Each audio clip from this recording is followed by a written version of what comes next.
The last 12 months were a bit hard, like 6 months was it, but then the last 3 have been very, very, very good.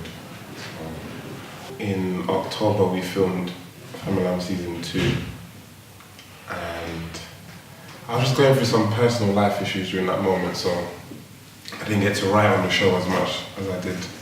And yeah, I remember halfway through it just not wanting to be there. Like, and it was a bit crazy.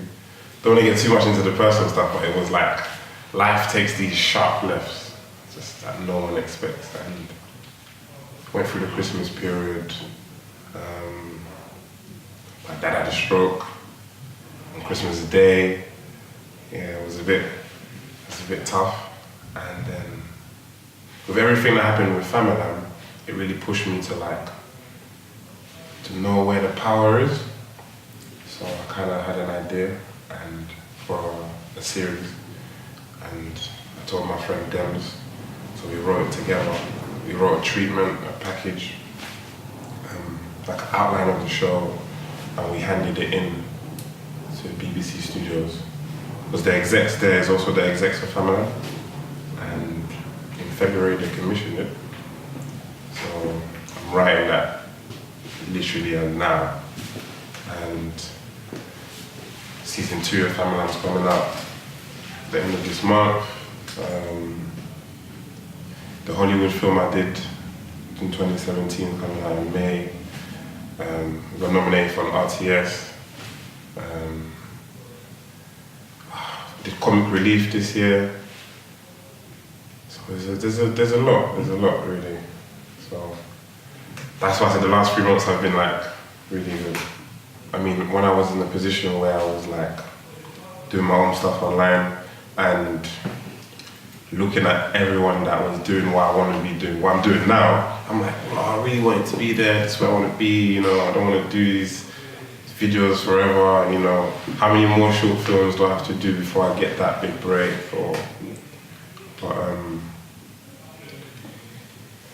I don't know, now it's just like, you're here now, you just have to do the work. So I don't really want to fumble the bag, if that makes sense. Got the ball down, I don't want to fumble it. So I think I'm much more at peace. Like, I'm not in a rush for auditions anymore. I mean, I've got my own show that I'm writing, so it's like, if I go into a room and I don't get it, like, I'm in a place where I'm gonna have the power of who I want in my show, you know, and what I want, what type of themes I want in the show, who gets represented, and yeah, that just gives me a sense of peace. So to answer your question why I'm not over the moon, I'm just much more at peace. In Famalam, what I meant by saying I know where the power is like, the show is like, it's essentially built like a family. So there's some of the cast writing the show, external writers, the execs, the director, everyone chips in. But like, when I was doing online, I controlled everything. As in like, this is what we're doing, this is how we're doing it. If my boys bring an idea, I'm like, okay, cool, this is how we're gonna film it. But like, it's just not the same when it's not your money. Like when it's a big engine like BBC, it's like, as much as I say something, it's like, oh, I don't think that's really funny. If the execs say that's what's happening, that's what's happening. And I just wanted to know what that is like mainstream, to have that type of power mainstream. Because that was my dream. I always wanted to do what I was doing online, on TV. And on the way, just learn those things. You just learn how to maneuver. And you know who's who. You know, a friend told me when you go into a room and you meet someone like that is an exec or something, there's this thing of like saying, can you write me a check for £1? And if the person can do it, they have the power. Because most people you meet, they can't. They're under someone. Do you get it? It goes through many levels before you get the yes. So now that I've got the yes, do you get it? I'm someone that will be able to say yes to someone else. And it's positions like that I want to be in. if I want to shape the culture, if I want to make myself a lead, I'm not always going to get the lead. So me and Denver on the way back from a show, a theatre show, and then we just deeped it. Like we were like, our friend Samson has got his own show. Kayode had his own show. It's not like I don't know the people that we can go to get this made. Why don't we write something? And I just had an image of my head as me and them as policemen. And I was like, nah, let's go home. Let's see if we can just bounce ideas around. And we came across this stat that says only 1.2% of the task force, the police task force, are black. So what does it mean if 2 young black men are like trainee police officers in this current climate that we're in? What does it mean? We didn't want it to be preachy or too educational. We want it to be like a magnifying glass on the world that we live in. But it's a comedy drama. So it's like Blackish meets Hot Fuzz. So it's going to be really fun. So it's like me and Dem's working in Peckham Police Department. So it's like, well, it's really, really interesting. We're going to have a lot of fun with it. I'm going to bring a lot of my ideas and themes that we want to put into it. And once I hand in the script, BBC Studios do their thing, and then we just wait on an email. And once that email's up, timelines is different. It's like anything can happen between now and then. I can get like a big Netflix role, and then even if they've commissioned it, that pushes back everything. And then on top of that, I've got Famalam season 3. Yeah, so which is moving to a different channel. It's gonna be really fun. I can't say anything about that, but it's moving to a different channel. I don't know. I think God's really working because there's a lot of favour that has been shown to the show, and like the show's doing really well, but a lot of people still say, "What is Famalam?" And I think that's the problem. So, not that BBC Three isn't like people ain't using it. It's just I don't know if I'm not getting promoted enough, or the channel we're on is not visible enough. I don't know, but this channel is just.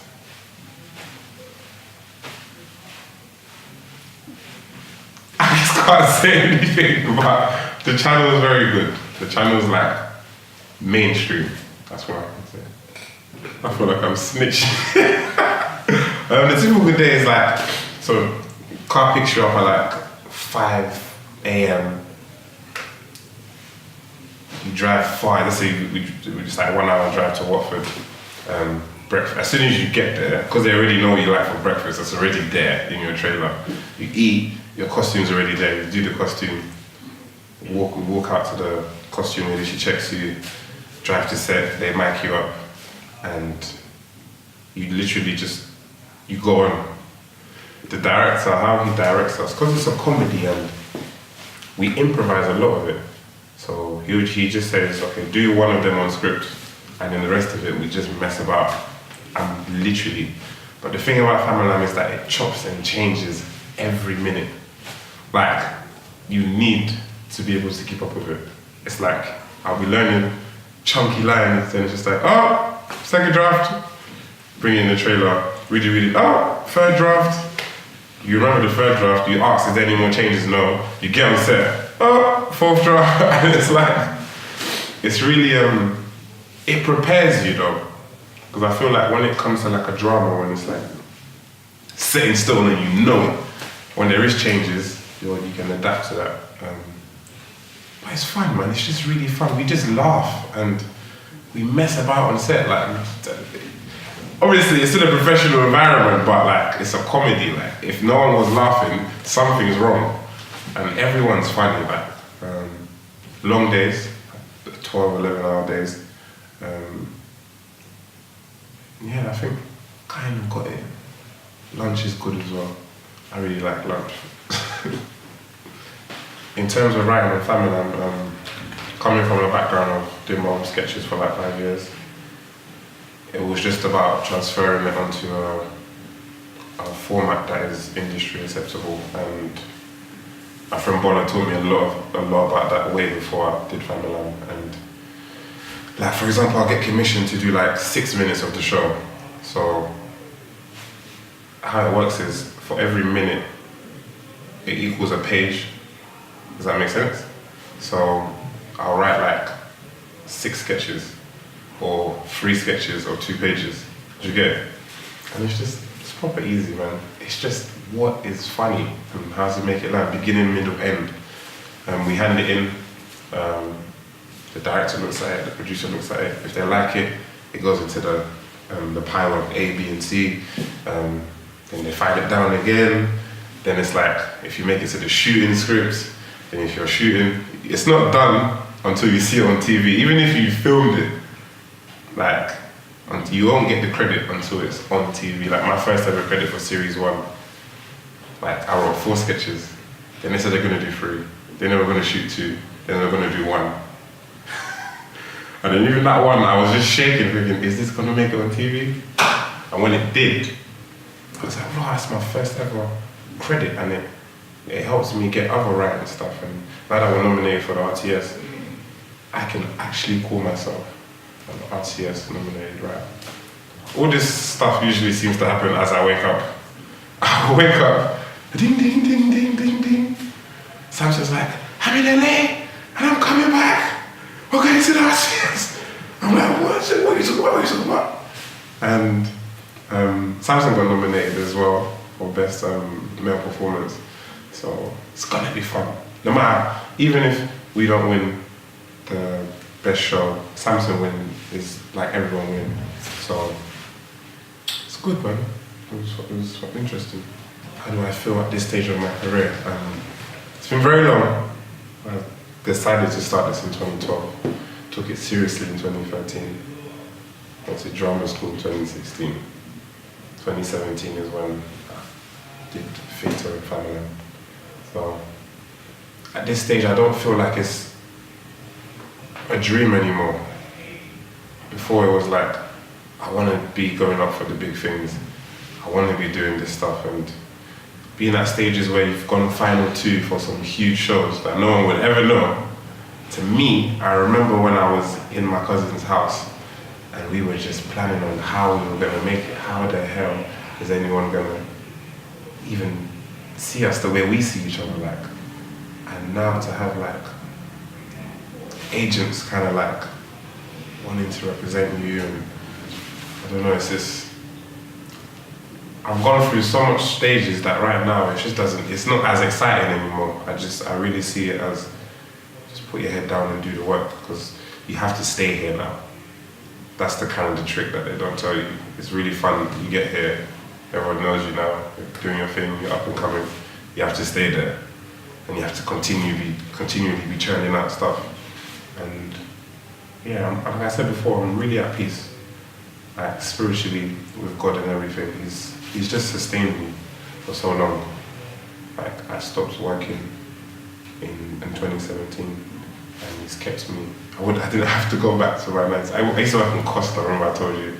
The misconceptions of the projects I've done. People think Famalam is mine.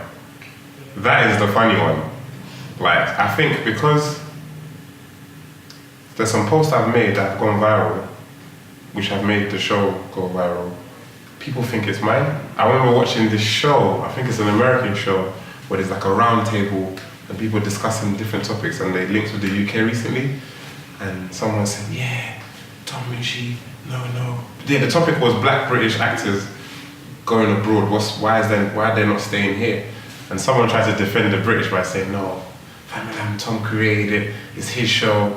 I'm just there like, where did you get that? Where did you get that from? Like, I get it, I promote it a lot because I just genuinely want black people to understand that there's an all-black show with an all-black cast and a black producer for us, made by us. And I feel more people should know about it. But the show's not mine, I just write on it. But there will be a show that's mine soon. So, do I ever have conflicts with my faith being in the industry? And the answer to that is 100%. On set, I'm the Jesus boy. That's what they call me. So, but I feel like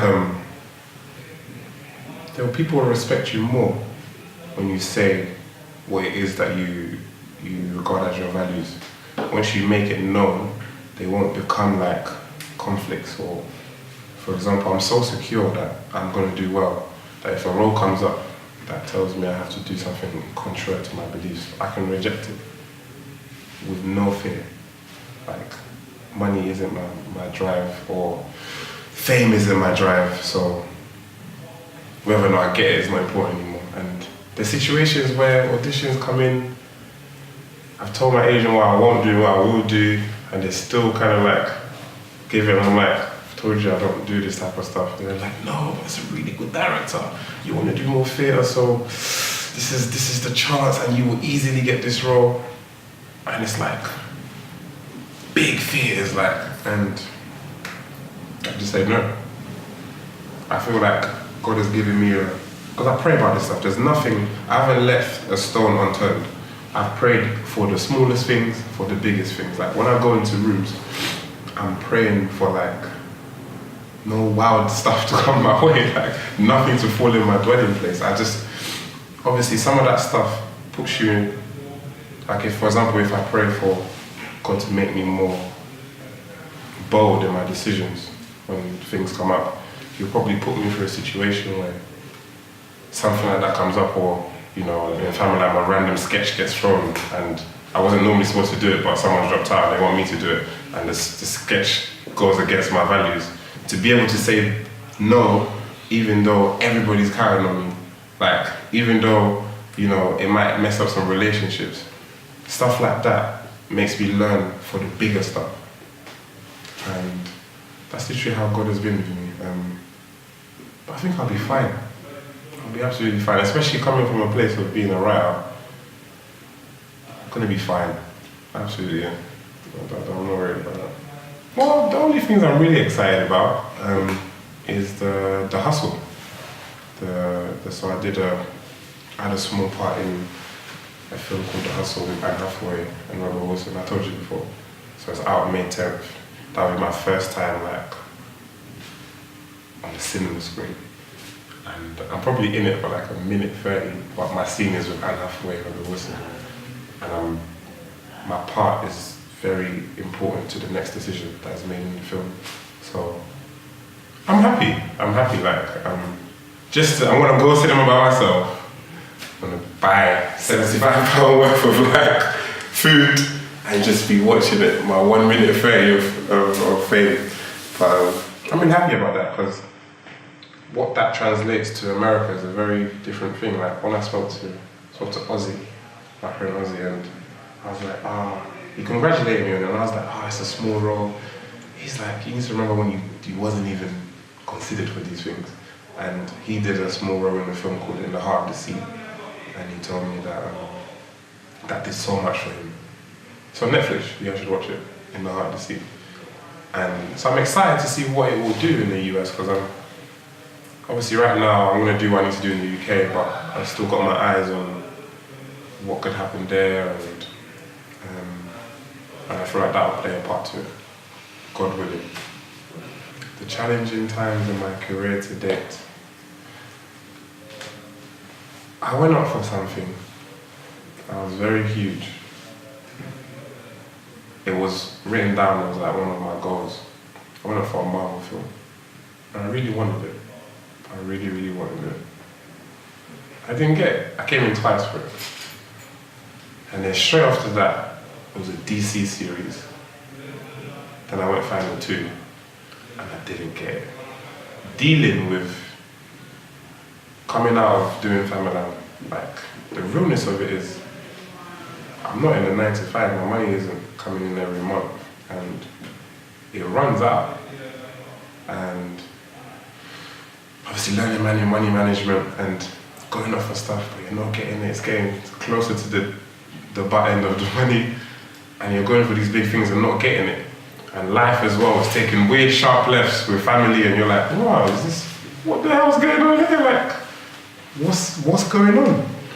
And I think that was challenging. Just, I've really dealt with rejection fine, but never on that level when you're nearly there and you could make $250,000 within a year, and you're like, and then you don't get it.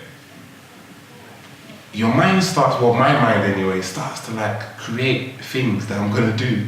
It's so crazy, like, and I'm sure loads of actors do it. Like, my dad told me to stop doing that anyway, like planning before it actually arrives.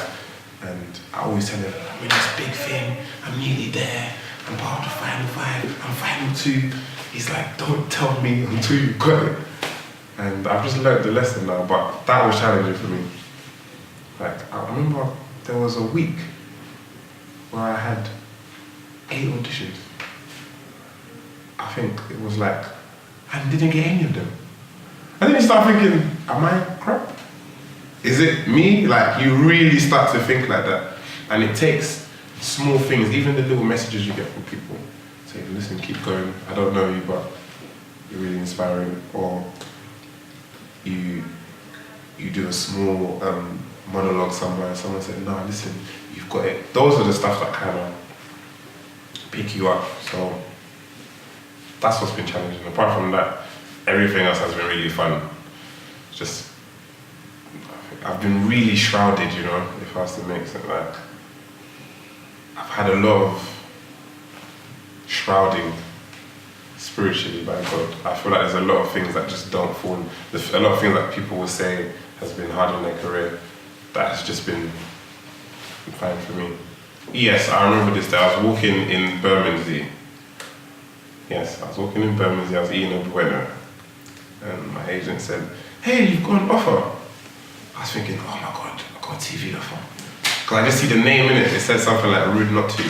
I was like, "Yeah, it's a TV offer. All my days, I didn't expect this. I've been praying, so maybe this is it." And it said radio play. I was like, "Huh? What?" Check it. It was like the fee was alright. You record for like a few hours in a day. So I was like, "Yeah, this is easy money." But it was with an actress. I keep forgetting her name. In Game of Thrones, she plays the sister of Rick, yeah. I forgot her name, but she's in Game of Thrones and she was the lead. And it was just like working with her. No one would know because it's not visual, but it was supposed to be a radio play that would get turned into a TV show. Don't know what happened with that. But it's easy, you just literally walk in and just read. You don't have to worry about where you're standing, you don't have to worry about who's looking, you don't have to, none of that. And you know, that's then when I realized that, you know, like a lot of them said, "Oh, you've got a powerful voice, like, you should do more of this." But it was fun. A lot of people listen to radio, I did not know that. Like millions. Because I do not listen to radio. I listened to it once, I've never listened to it again, like the show. For actors that are having a bit of a hard time, I always kind of dim myself down when I get this question because I still feel like when someone replies to that question, it still applies to me. Do you get what I mean?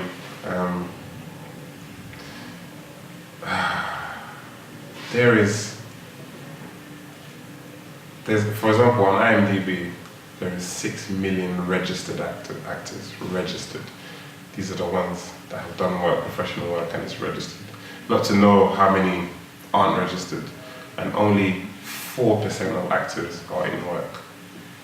4%. And out of that 4%, only 1% actually earn over 30K. It is a ridiculously hard career. And I don't know, it's with everything. You really do have to treat it like... Do you remember Sister Acts when Whoopi Goldberg said to Lauryn Hill, "If you wake up in the morning and all you want to do is feel like writing, then you're a writer." It's like that. You have to give it everything. I can't never stop thinking about it. The idea of doing something else absolutely frightens me. And I have this word I stand on in the Bible where it says, "Diligent hands will profit." So if you work hard enough, you will. It has to. In my head, if that doesn't happen, God is a liar. So I stood on that. And yeah, man. And whatever faith you have, please get in touch with it, because some stuff you can't do with your power. There's like, see, God's favor, yeah, it's not fair. It is really not fair. Like, I've seen stuff that I get And I'm like, I didn't even do anything for this. I didn't even lift one finger. Like, why me? And I feel like for the career that we do, we need that divine intervention. So that's why I would implore people to do. Diligent hands will profit, so keep working every single, you've got to treat it like a muscle.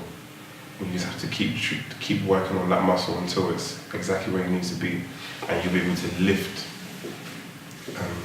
bigger and bigger things and get in touch with your divine authority.